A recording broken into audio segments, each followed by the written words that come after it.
नमस्कार प्रेक्षको, मी तेजस्विनी आपलं मनपूर्वक स्वागत करते निसर्गाच्या कुशीत या आमच्या ट्रॅव्हल पॉडकास्टमध्ये. माझ्यासोबत आहेत पक्षीमित्र सागर म्हात्रे सर. सागर सर नमस्कार. आणि आज आम्हाला कुठली सफर घडवत आहे? धन्यवाद.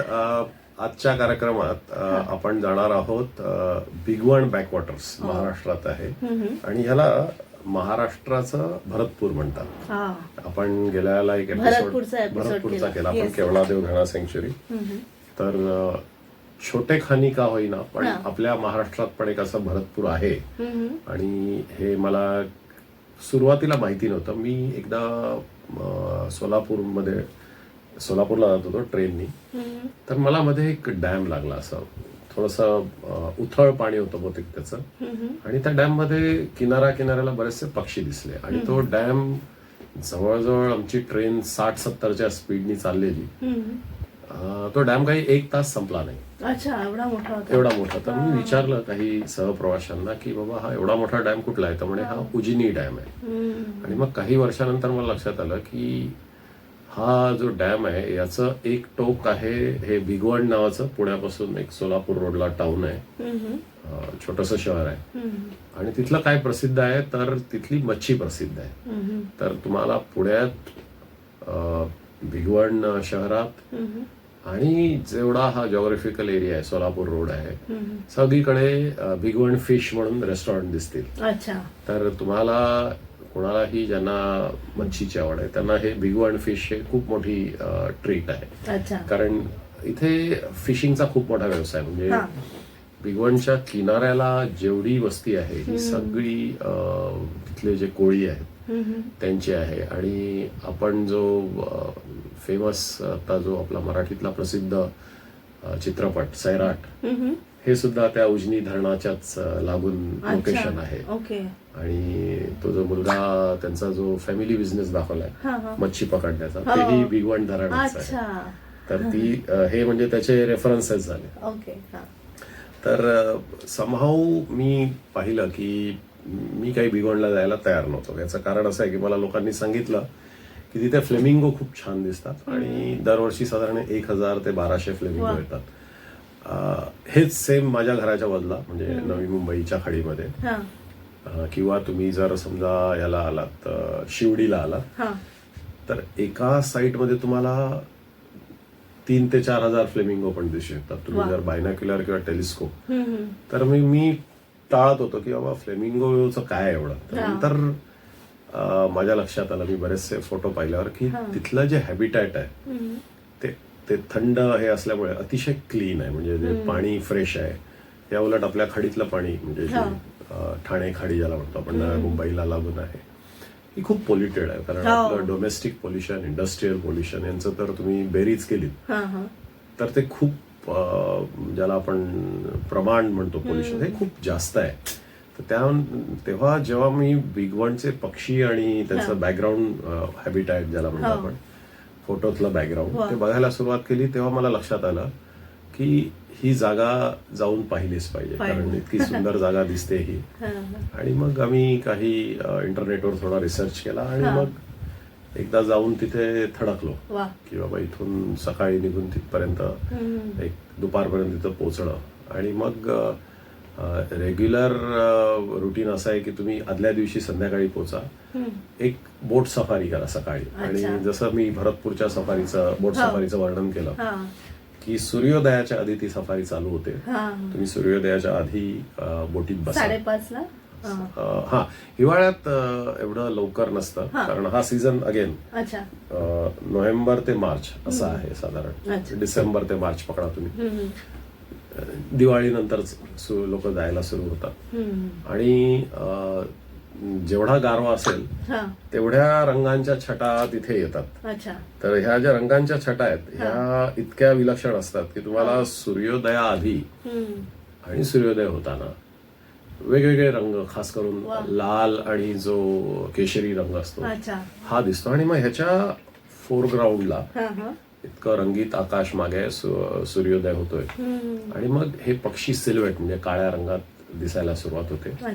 आणि ते पक्षी ऍक्टिव्ह असतात खूप. म्हणजे हे सगळे जे पाणपक्षी आहेत हा. हे दिवसभर पाण्यात इतका दंगा करतात की ते तुमचा बघताना दिवसही जाईल. वाव. पण दुर्दैवाने सफारी साधारण 3 तासाची असते हा, हा. आणि त्या 3 तासामध्ये तुम्हाला जेवढं शक्य असतील तितके हे जे तुमचे गाईड आहेत तिथे हा. भिगवणचे हे दाखवतात. वैशिष्ट्य काय आहे की पुण्यापासून जेमतेम 2.5 तासावर मी त्या जागेचं पण नाव सांगेन, कुंभार गाव म्हणून गाव आहे. तर तिथून भिगवण शहरातून पण बोट सफारी आहे जे हा. की थोडा लांबचा किनारा आहे. भिगवण पासून पुढे आणखी कदाचित एक मे बी 20 मिनिटं 30 मिनिटं असं हा. कुंभार गाव येतं. कुंभार गाव हे गावच आहे अजून, फार मोठी घरं किंवा हे नाही. आणि तिथे तुम्हाला असे छोटे छोटे मळे, मच्छीमारी वगैरे हे सगळं पाहायला मिळेल. आणि इथल्या लोकांनी पूर्वी घरनंच एखादी दुसरी रूम काढून लोकांना द्यायची. एखाद्याला जर खूप चांगलं हॉटेल पाहिजे असेल तर 25 किलोमीटर बारामती, मग तिथे तुम्हाला 3 स्टार 4 स्टार हॉटेल्स पण मिळू शकतात. तुम्ही बारामतीला राहून याच्यात कुंभारगाव मध्ये बोटिंग करणंही शक्य आहे. 25 किलोमीटर म्हणजे. ह्या बोटिंग फक्त सफारीसाठी असतात की मत्स्य व्यवसायाच्या बोटी वापरल्या जातात? मच्छी व्यवसायाच्या बोटी आहेत पण सफारीसाठी बोट थोडी लहान असते. लहान आहे. मच्छीची आपण हायर करायची. आणि हा जो बोट चालवणारा माणूस, या सगळ्या फ्लॅट बॉटमच्या बोट्स आहेत. कारण उजनी धरण हे मुळात शॅलो आहे, त्यामुळे अशी खूप बुडणारी बोट घेता येत नाही. म्हणजे ज्याला शॅलो बॉटम लागतो. आणि तुमचा जर 6-7 लोकांचा ग्रुप असेल तर तो सफारीचा आणि राहण्याचा वगैरे खर्च विभागला जाऊ शकतो. ते त्याच्यात एक इकॉनॉमी आहे. म्हणजे अगदी तुम्ही 24 तासात ही सफर करून येऊ शकता. आणि सकाळचं जे बोटिंग संपलं तर तिथून आणखी पर्याय आहेत की तिथून एक मयुरेश्वर म्हणून सँक्च्युरी आहे जिथे तुम्हाला चिंकारा बघायला मिळतो. चिंकारा म्हणजे आपण अजूनही जी कोर्ट केस ऐकतोय सलमान खानची, तो प्राणी. आणि हे गवताळ अभयारण्यात, मयुरेश्वर हे सगळं गवताळ आहे. आणि तिथे रुफस बेली इगल म्हणून एक इगल आहे, गरुड आहे, त्याचं नेस्टिंग सुद्धा आहे. ह्याच्यात आणखी 2-4 प्रकार, म्हणजे मी पाण्यात पक्षी कुठले आहेत हे तर सांगेनच, पण भिगवण हे जे कुंभार गाव आहे याच्या गावाच्या आसपास काही प्राणी पण तुम्हाला बघायला मिळतील. नेमली आपण आधीच्या एपिसोडमध्ये एशियाटिक गोल्डन जॅकल, त्यानंतर जंगल कॅट, त्यानंतर जंगल कॅट नंतर तुम्हाला तिथे शॅमेलियन जो रंग बदलणारा सरडा आहे तोही बघायला मिळतो.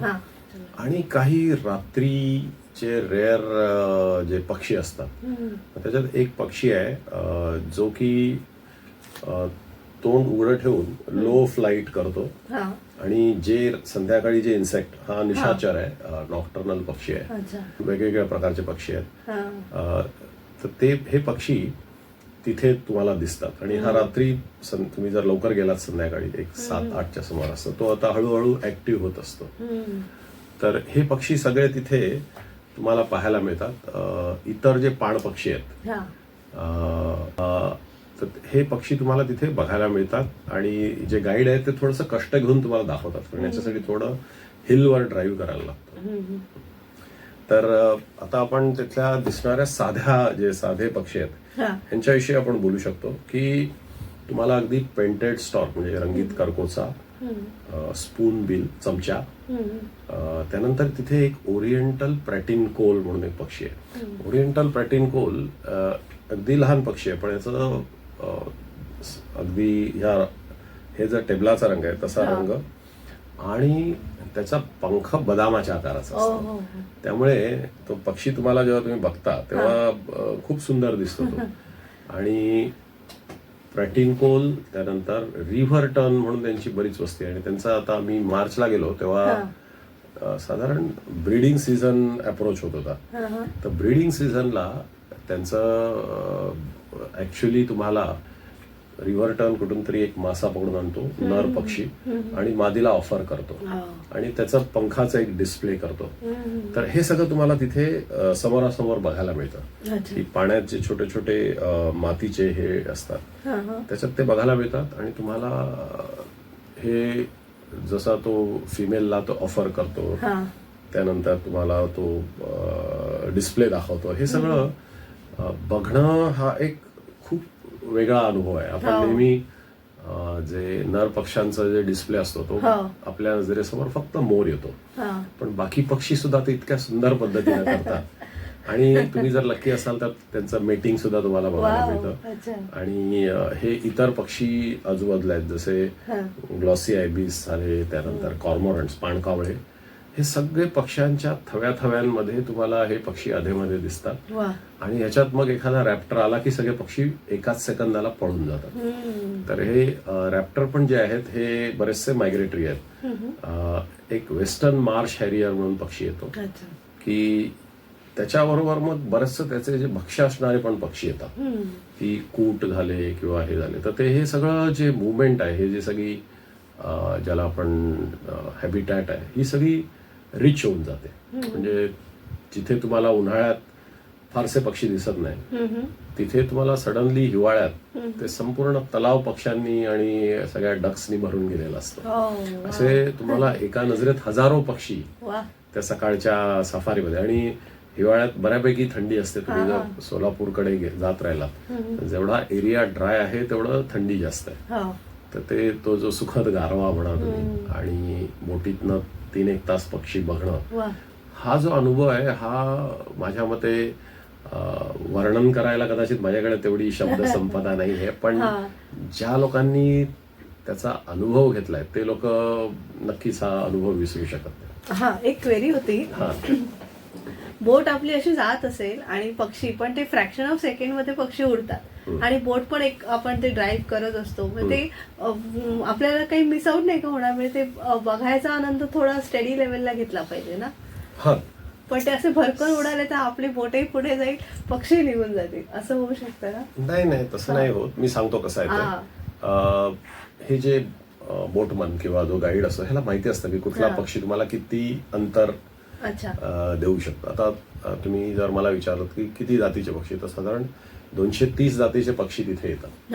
तर ते प्रत्येक पक्षी तुम्हाला किती अंतर आहे. आता माझे बरेचसे बिगवणवर व्हिडिओज आहेत, तर ते व्हिडिओ आम्ही एका जागी थांबून, जर बोट हलती असेल तर तो व्हिडिओ येऊ शकत नाही, तर आम्ही एका ठिकाणी बोट लावली. मग ह्याच्यात 2 प्रकार आहेत, की बोट पाण्यात उभी आहे, मग ती थोडीशी अशी हलत असते, म्हणजे डायरेक्शनली पण आणि लाटांवर थोड्याशा लाटा असतात. दुसरा एक प्रकार आहे की समजा तुम्ही एखादा पक्षी जमिनीवर बघितला, डक्स फॉर एक्झाम्पल, बरेचसे जमिनीवर चरायला म्हणून जातात.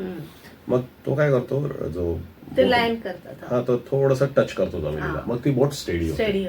मग तुम्हाला जरी व्हिडिओ काढायचा असेल, तुमच्याकडे लॉंग लेन्स असेल, तरी तुम्ही व्हिडिओ किंवा इव्हन फोननी पण व्हिडिओ काढू शकता. पण ते काही पक्षी अगदी लहान आहेत, जसं एक लिटल रिंग प्लोवर म्हणून, डोळ्याच्या वर एक येलो कलरची एक रिंग असते, आणि जेमतेम एवढा पक्षी तो 4 इंच जास्तीत जास्त. पण तो पक्षी इतका सुंदर आहे की जे जेवढे छोटे पक्षी आहेत ते क्यूट दिसतात. किंवा आम्ही जो ओरिएंटल मुवमेंट्स फास्ट असतात. आणि हे विंटर जे असतं ना, हे त्यांच्यासाठी भारतात येऊन त्यांना ऑलरेडी मायग्रेशन करून आलेलं असतं. साधारण 800-1000 किलोमीटर, 1500 किलोमीटरच्या वरचे प्रवास केलेले असतात. त्यामुळे त्यांना ते पुन्हा ते जे काही त्यांची शक्ती गेलेली आहे आणि जे काय बॉडी फॅट गेलेलं आहे ते पुन्हा भरून काढून पुन्हा परत जायची जेव्हा वेळ येते तेवढी एनर्जी त्यांना रेडी करायला लागते, नाही तर ते पुन्हा रिटर्न मायग्रेशन करू शकत नाही. तर ह्या प्रकारचं एक तुम्हाला खूप ऍक्टिव्ह हॅबिटॅट बघायला मिळेल की जिथे सगळे पक्षी काही ना काही करतायत, आणि मग त्यांना खाणारे जे पक्षी आहेत, बर्ड्स ऑफ प्रे ज्याला म्हणतो, तेही येतात.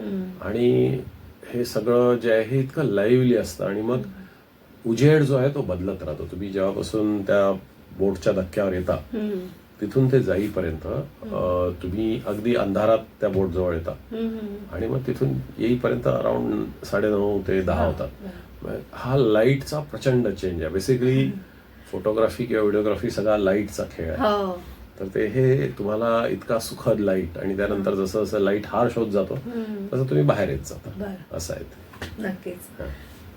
एक छोटीशी विश्रांती घेऊया आणि बिगवण याविषयी जाणून घेऊया सागर म्हात्रे सरांकडनं. तुम्ही ऐकत आहात निसर्गाच्या कुशीत, हा एक्सक्लुसिव्ह ट्रॅव्हल पॉडकास्ट.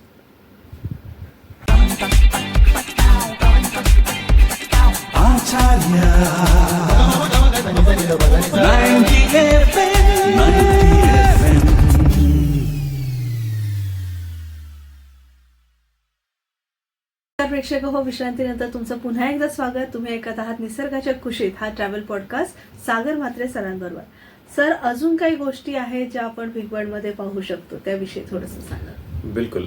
जसं मी म्हटलं की भीमा नदीचं जे धरण आहे उजनी, ह्याच्यावर हे शॅलो म्हणजे उथळ पाण्यांमध्ये हे सगळे पक्षी आहेत. आणि हे पक्षी जेव्हा आपला हिवाळा सुरू होतो तेव्हा बरेचसे मायग्रेट करून येतात, बरेचसे रेसिडेंट पण आहेत तिथे. आणि यांच्यासाठी हे खूप मोठं खाद्य असणारं धरण आहे आणि याचा पसारा प्रचंड आहे, खूप मोठं धरण आहे. आणि जसं जसं तुम्ही हे बोटीने एक्सप्लोअर करत जाता तर तिथे तुम्हाला वेगवेगळ्या प्रकारचे बर्ड्स, आणि काही बर्ड्स अगदी रेअर आहेत. आता मगाशी मी म्हटलो की तोंड उघडं ठेवून जे जमिनीच्या लेवलचे कीटक असतात ते खात जाणारा एक पक्षी आहे, म्हणून हा नॉक्टर्नल म्हणजे निशाचर पक्षी आहे. तर नाईट जार म्हणून त्याचं नाव आहे. वा, किती सुंदर नाव, पण किती छान. हा, तर हे नाईट जार. आणि याच्या व्यतिरिक्त भिगवण आणखी एका पक्षासाठी पसंत आहे. ह्याला आपण इंडियन ईगल आऊल असं म्हणतात. तर इंडियन ईगल आऊल साधारण एवढा मोठा पक्षी आहे आणि याचं खाणं आहे मुख्यत्वे इतर जे छोटे उंदीर वगैरे आणि साप. तर इंडियन ईगल आऊलचे बरेचसे ज्याला आपण वस्तीस्थान म्हणूया ते तिथे असतं. आणि हा जो ईगल आऊल आहे हा ब्राऊन आणि ब्लॅक कलरची पिसं असणारा पक्षी आहे. आणि जिथे जिथे दगडांच्या क्वारीज किंवा दगडांचे कडे आहेत, आता आपल्या महाराष्ट्राचं वर्णनच दगडांच्या देश म्हणून आहे, तिथे याची वस्ती आहे. आणि भिगवणमध्ये हा तुम्हाला पक्षी खूप चांगल्या प्रकारे दिसतो. तर हे जे पक्षी बघण्याचं जे हे आहे की तुम्ही अगदी तो गाईड तुम्हाला समोरासमोर नेऊन दाखवतो. तर हे त्यानंतर मी ह्या वर्षी 2024ला भिगवणच्या आसपासच्या 2-3 जागा बघितल्या. तर तिथे काही लोक काही सामाजिक कार्य करतात.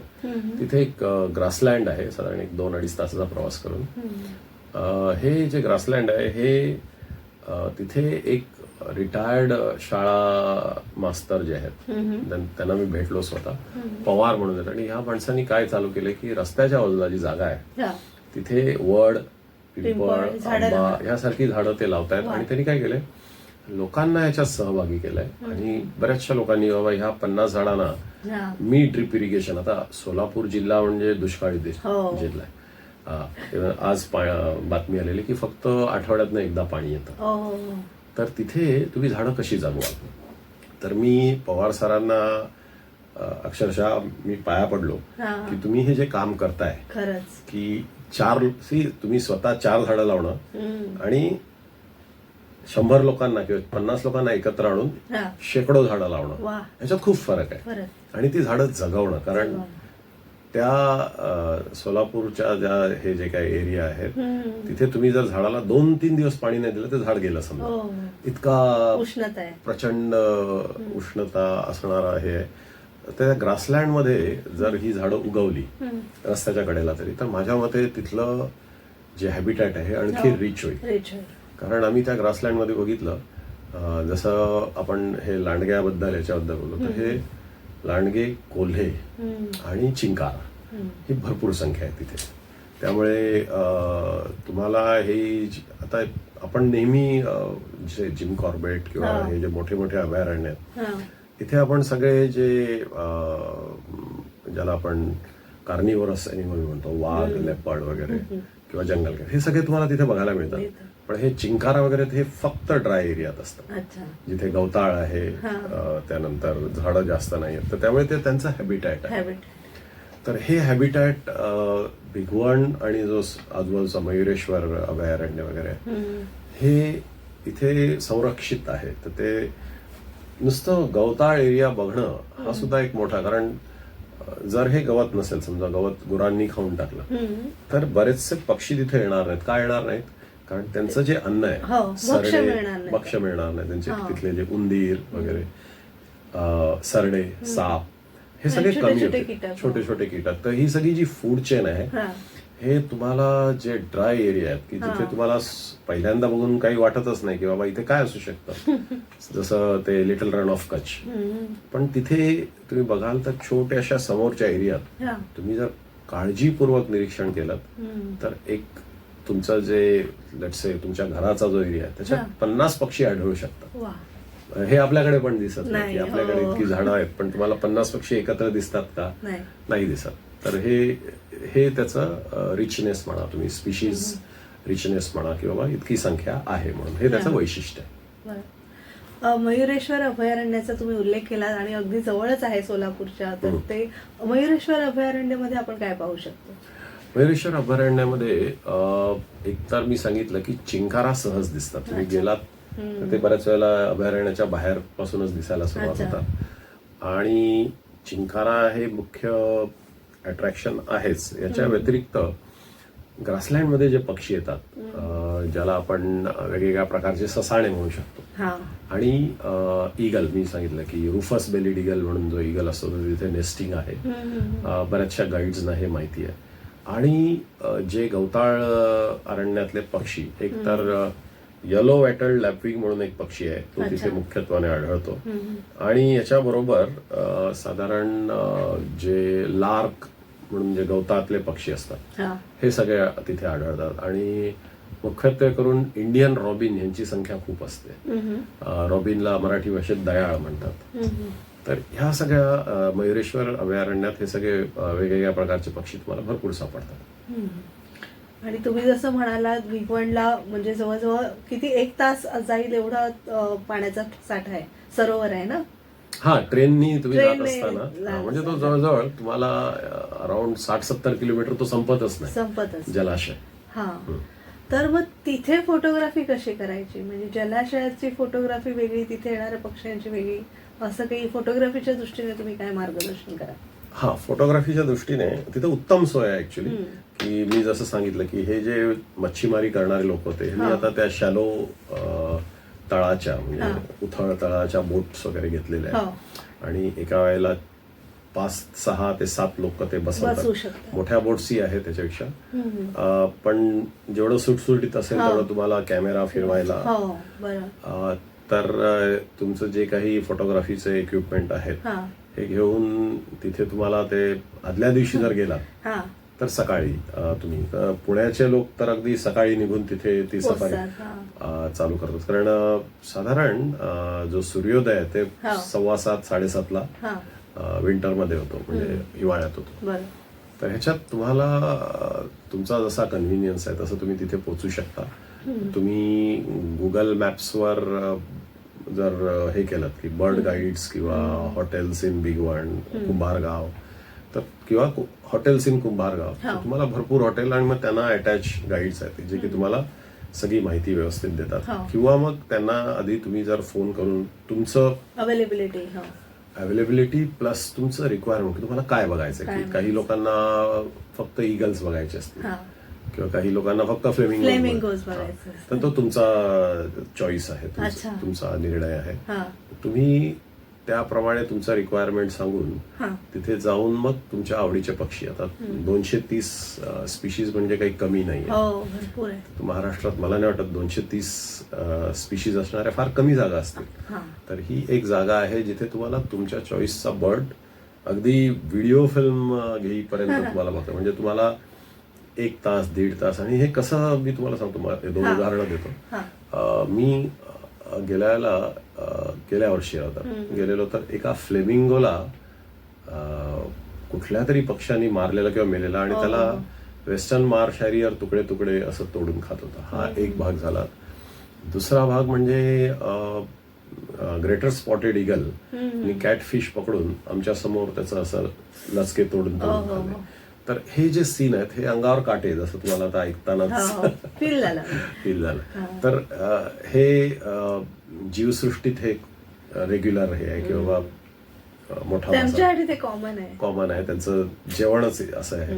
तर हे सीन तुम्हाला तिथे बघायला मिळतात. तर ते मग तो ग्रेटर स्पॉटेड ईगल दिसल्याबरोबर आम्ही तिथे शॅलो जमीन बघितली, थांबलो हा. आणि बऱ्यापैकी अर्धा पाऊण तास त्याचं आम्ही फुटेज घेतलं. अरे वा. तर हे त्याचं शिकार आणि त्याचं जे खाणं आहे हे बघताना ते संपूर्ण त्याचा अभ्यास करणं, डॉक्युमेंटेशन करणं आणि मग लोकांच्या फायद्यासाठी ते युट्यूब म्हणून रिलीज करणं. तर ही युट्यूब माझ्या चॅनेलवर आहे आणि plus birds of big one म्हणा किंवा काही इव्हन पाणकावळे हा पण खूप इंटरेस्टिंग विषय आहे. कारण पाणकावळा जेवढे मासे दिवसात खातो तेव्हा इतर कुठलाही बर्ड खात नाही. कारण हा पाणकावळा पाण्याखाली जाऊन ते मासे पकडतो. म्हणजे जसा मासा पाण्याखाली स्विमिंग करतो तसं पाणकावळ्याकडे ही एबिलिटी आहे की तो पाण्याखाली स्विम करू शकतो. बाकी फारसे पक्षी एवढं नाही करत. तर हे सगळं बिगवणला अत्यंत इंटरेस्टिंग आहे. हॅबिटॅट खूप प्युअर आहे कारण त्याच्या आजूबाजूला फारशा इंडस्ट्री नाही आहेत, सध्या तरी नाही आहेत. जे काय असतील ते साखर कारखाने वगैरे छोटे मोठे आहेत. आणि अजूनही ज्याला आपण असं म्हणतो शकतो की रुरल एरिया. आणि कधी कधी तुम्हाला तिथे एक सरप्राईज म्हणजे कधीही त्यांनाही न बघितलेला पक्षी. या मार्चमध्ये मी परत येत होतो आणि मी थोडासा रस्ता चुकलो आणि एका दलदलीच्या वरती जात होतो. तर तिथे मी पाहिलं की एक पक्षी आला, ब्ल्यू फेस्ड मालकोहा म्हणून. तर त्याची सुरुवात मुळात आपलं जे फणसाड अभयारण्य आहे अलिबागच्या खाली म्हणजे रेवदंड्याच्या पुढे, तिथून ते खाली कोकणात असं आहे. पण नंतर मी त्याला फोटो दाखवला आमच्या बर्ड गाईडला आणि त्यांनी मला सांगितलं की अरे हा रेअर आहे इथे आणि हा आम्हालाही का दिसत नाही कारण आम्ही त्या दलदलीच्या बाजूला फारसं जात नाही. तर त्या दलदलीच्या बाजूला जे कीटक असतात ते खाण्यासाठी तो आलेला. बाकी पक्ष्यांमध्ये चमचे म्हणजे स्पूनबिल मग ते त्यातलं हे खातात. त्यानंतर एका पक्षाचं नाव घेतल्याशिवाय कदाचित आपलं भिगवणचं ओळख थोडीशी अपुरी राहील. तो आहे ओपन बिल स्टॉक. त्याची चोच साधारण अशी थोडीशी अँगल असलेली असते आणि हे जे पक्षी आहेत हे एक्सक्लुझिव्हली पाण्यातले जे शिंपले आहेत हे खातात. थोडक्यात हा पक्षी शिंपला बाहेर काढतो आणि तो तोडतो आणि ते तोडण्यासाठी त्याची ही चोच कदाचित वापरली जाते. आणि मग त्यातला आतमधला जो मासल प्राणी आहे तो हा पक्षी खातो. आणि जिथे जिथे तुम्हाला ओपन बिल स्टॉकचं कॉलनी दिसेल किंवा फीडिंग ग्राउंड ज्याला म्हणतो आपण तिथे या शिंपल्यांचं प्रचंड संख्या पसरलेली असते म्हणजे जे तोडलेले शिंपले असतात. तर हे असं तुम्हाला ऍक्च्युअली ओपन बिल स्टॉकचं कुठल्या प्रकारे तो शिंपले खातो हे तुम्हाला सुद्धा भिगवणला बघायला मिळेल. जर भिगवणला तुम्हाला बघायचा वेळ नसेल किंवा संधी आली नाही तर तुम्ही माझ्या युट्यूबवर बघू शकता. नक्कीच. आणि मी म्हणते सकाळचं तर झालं, सकाळची भटकंती झाली, पण संध्याकाळी सुद्धा जेव्हा ते सगळे पक्षी आपल्या घरट्यांकडे येतात तेव्हा सुद्धा त्यांना बघणं फार नेत्रदीपक असेल नाही? हा नेत्र. आता पाणपक्ष्यांचं एक वैशिष्ट्य आहे की त्यांना कुठल्याही प्रकारची घरटी नसतात. पाणपक्षी पाण्यातच त्यांचं जी रात्र असते. मग हे काय करतात, डक्स सगळे मिळून एका जागेवर येणार. जे वेडर्स आहेत म्हणजे पाण्यात चालणारे जे पक्षी आहेत हे सगळे एका जागेवर जमावाने राहणार. तर ते कसं असतं की ड्राय एरियावर जाण्यापेक्षा त्यांना कल्पना आहे की पाण्यात सहसा माणसं बिडसं येत नाही रात्री स्पेशली. तर हे प्राणी त्यांचं जे फीडिंग ग्राउंड आहे तिथेच रात्र काढतात आणि सकाळ झाली की त्यांचं फीडिंग चालू होतं. कारण हे जे सगळे जे पाणपक्षी आणि जे डक्स किंवा हे बरेचसे मायग्रेटरी आहेत आणि ह्यांचा जो भारतात येण्याचा पिरियड हा लिमिटेड आहे. आणि तेवढ्या वेळात त्यांना येताना लागलेली एनर्जी आणि जाण्यासाठी लागणारी एनर्जी ह्या दोघांची तजवीज जर त्यांनी नाही केली तर त्यांचं मायग्रेशन कदाचित सफल होणार नाही आणि ते कुठेतरी मध्ये अडकून पडू शकतात. त्यामुळे म्हणजे ह्यांच्या DNA मध्येच इन्फॉर्मेशन आहे की बाबा इव्हन जी यांचं ब्रीडिंग भारतात नाही होत, बरंचसं ब्रीडिंग त्यांचं जिथे ते असतात तिथे होतं. पण त्यांची जी पिल्लं होतात त्यांच्या DNA मध्ये ही इन्फॉर्मेशन असते की इथे जेव्हा हिवाळा सुरुवात होईल, थंडी पडायला सुरुवात होईल त्यावेळेला आपल्याला भारतात या जागी जायचंय. जे आपण आज GPS मध्ये स्ट्रगल करून करून जी माहिती गोळा करतो ही त्यांच्या DNA मध्ये असते. तर हे मी जसं गेल्या एपिसोडमध्ये सांगितलं की पक्ष्यांचं जे लाईफ आहे हे अतिशय शिकण्यासारखं आहे किंवा जेव्हा तुम्ही त्याचा अभ्यास करता तेव्हा तुम्हाला आढळतं की ज्या गोष्टी आपण हे असे टूल वापरून करतो त्या गोष्टी ते सहजपणे सहज करतात. खूप छान. खरंच हा इंटरेस्टिंग एपिसोड झाला नेहमीप्रमाणेच. तर प्रेक्षकांना हा आपला एपिसोड नक्कीच आवडला असेल असं मला तरी वाटतंय पर्सनली. तर नवीन एका एपिसोडसह आणि नवीन माहितीसह आपण पुन्हा भेटूया निसर्गाच्या कुशीतच्या पुढील पॉडकास्टमध्ये. तर मी तेजस्विनी आपला रजा घेते आणि सागर सर थँक्यू सो मच. धन्यवाद. धन्यवाद.